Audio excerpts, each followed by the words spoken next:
Everyone in the restaurant knew Ethan as the quiet waiter who never complained, never raised his voice, and never showed the weight he carried every day. But what no one knew was that before this job, he once had dreams bigger than the sky, dreams crushed by life, long before he ever stepped foot inside the luxurious restaurant where the rich ate without looking at the people serving them. Tonight was supposed to be just another exhausting shift for Ethan, balancing plates, smiling politely, pretending his heart didn't ache with the burden of unpaid bills and his little sister's school fees. But fate had other plans, plans that would expose the true difference between money and character, between arrogance and dignity. The hook of the night began the moment the doors opened and a man walked in, well-dressed, older, and accompanied by 3 other men who looked equally well off. His presence alone made the manager rush out of the office and almost bow. "Sir, welcome back." "It's an honor," the manager said nervously. Ethan didn't know who the man was, but the staff whispered about him immediately. "That's Marcus Hawley," one waiter muttered. "The billionaire investor." Ethan nodded silently and kept polishing the glasses, unaware that this man was about to test him in a way no one ever had. Marcus took a seat at a large table, glancing around the restaurant with an expression that looked more like boredom than interest. Ethan was assigned to his table. Normally, he didn't mind serving anyone, but something about Marcus's cold gaze made his stomach twist. Still, he walked over with his usual calm smile. "Good evening, gentlemen. What may I get you started with?" Marcus didn't answer. Instead, he lifted his glass slightly and dropped it on the floor exactly where Ethan stood.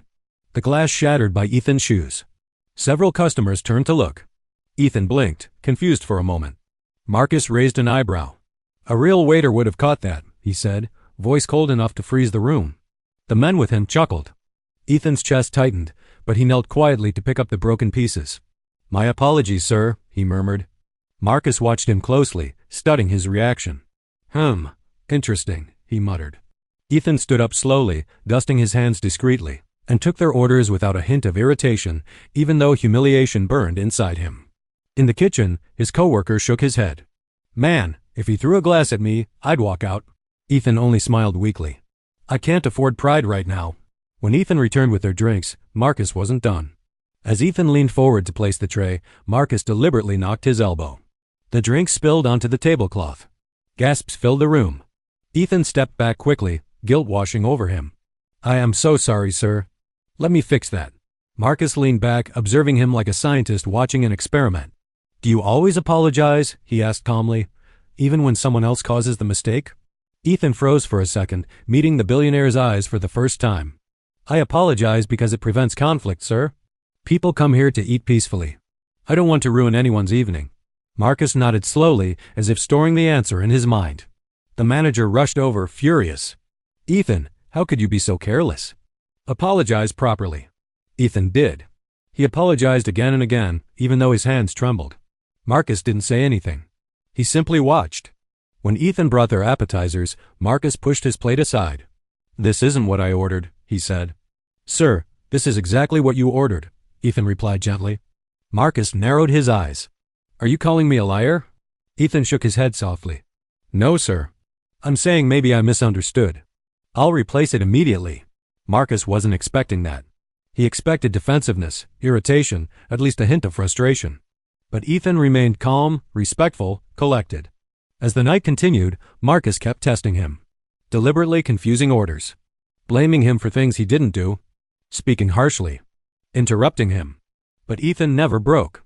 He never rolled his eyes, never argued, never snapped back. Not even once.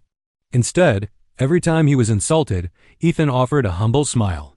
Every time he was blamed, he quietly fixed the issue. And every time Marcus tried to provoke him, Ethan responded with dignity instead of anger. But the real moment came when Ethan accidentally overheard Marcus's friend whisper, "He's not reacting. Your test isn't working." That was the moment Ethan realized the truth. This wasn't about food or mistakes or service. Marcus Hawley, billionaire investor, was testing him. But why? Ethan didn't know. But what he did know was that he had nothing to lose by staying kind, nothing to gain by acting bitter, and nothing in his heart except the hope that someday, somehow, life would reward him for holding on. What Ethan didn't know was that Marcus was about to make a decision that would shake the entire room and change the direction of Ethan's life forever. Marcus leaned forward. Fingers interlocked, eyes fixed on Ethan as he returned with their final dish of the night. The restaurant had grown quiet, the soft sound of cutlery and distant chatter filling the air. Ethan set the plates down gently, keeping the same calm expression he'd worn all evening despite everything. Marcus tapped the table lightly. "Waiter," he said, his voice steady. "Come here." Ethan stepped closer. "Yes, sir?" The billionaire studied him for a long moment, long enough that Ethan felt the weight of every second pressing on his shoulders. "Tell me something," Marcus finally said. "Why do you tolerate disrespect?" Ethan blinked, startled by the unexpected question. "Sir?" "Tonight," Marcus continued, "you were insulted, blamed, embarrassed, and even degraded. And you remained calm. Why?" The whole restaurant slowly fell silent again, customers pretending not to listen while leaning just enough to hear every word. Ethan swallowed, thinking carefully. "Because kindness is the only thing I can control," he answered softly. "Life hasn't given me much, sir. But it hasn't taken my character. Not yet. As long as I can hold on to who I am, then everything else. I can survive." Marcus's eyes narrowed slightly, not in anger but in something like realization. "People like you," Ethan added quietly, "you come here expecting perfection. And I do my best, not because I'm afraid of you, but because it's my job and I need it. I have a little sister depending on me. I can't afford to lose this." A shift happened in the room, something unspoken, something heavy. Marcus leaned back, his expression unreadable. Then he did something no one expected. He stood. The sound of his chair scraping the floor echoed through the restaurant. The manager practically ran over. "Sir, is everything okay? If this waiter upset you, Marcus raised a hand, silencing him instantly. His voice was calm, but it carried power. "Do you know what this young man has done tonight?" The manager stammered. "Sir, if he made a mistake, he passed," Marcus said. The restaurant went still. Ethan stared at him in confusion. Marcus walked around the table until he stood directly in front of Ethan. "I've been visiting restaurants around the city," Marcus said loudly enough for everyone to hear. "Not for food. Not for service. But to find someone. Someone who has humility without weakness. Strength without arrogance. Patience without fear."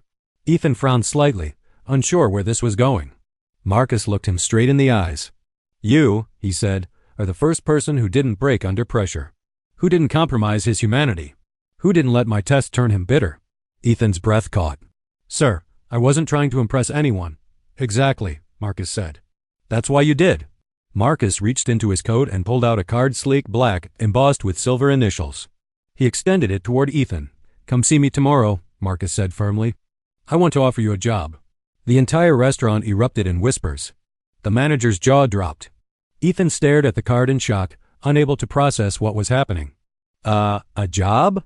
Marcus nodded. "A position at my company. I need someone with integrity. Someone who won't bend or break under pressure. Someone who can handle people like me." Ethan looked down at his shaking hands. "But sir, I'm just a waiter." Marcus smiled slightly, for the first time that night. "Not anymore. Not if you choose not to be." Ethan's eyes burned with emotion, a tight knot forming in his throat. He tried to speak, but the words wouldn't come. Marcus placed a hand on his shoulder. "Tonight wasn't a punishment," he said. "It was a reveal. And you revealed more strength than any man in this room." The restaurant staff watched in disbelief as Marcus walked to the counter and placed a thick envelope of cash, far more than the bill. "For his sister," he said softly, "and for the dignity no one can take from him." Then Marcus and his associates walked out, leaving the restaurant buzzing in stunned silence. Ethan stood frozen, staring at the card in his hand. His coworker approached him slowly. "Bro, you just got hired by a billionaire." Ethan exhaled shakily, tears he could no longer hold filling his eyes. He didn't cry because he was overwhelmed by the opportunity. He cried because, for the first time in a long time, someone saw his worth, really saw it. The manager stumbled forward, trying to speak, but Ethan wasn't listening anymore. He was too busy imagining tomorrow, imagining a future that suddenly didn't feel impossible. Ethan finally let out a breath he'd been holding for years. All he ever had was kindness. Tonight, kindness finally gave something back. And his reaction, his quiet, humble, unshakable strength, left the entire room speechless.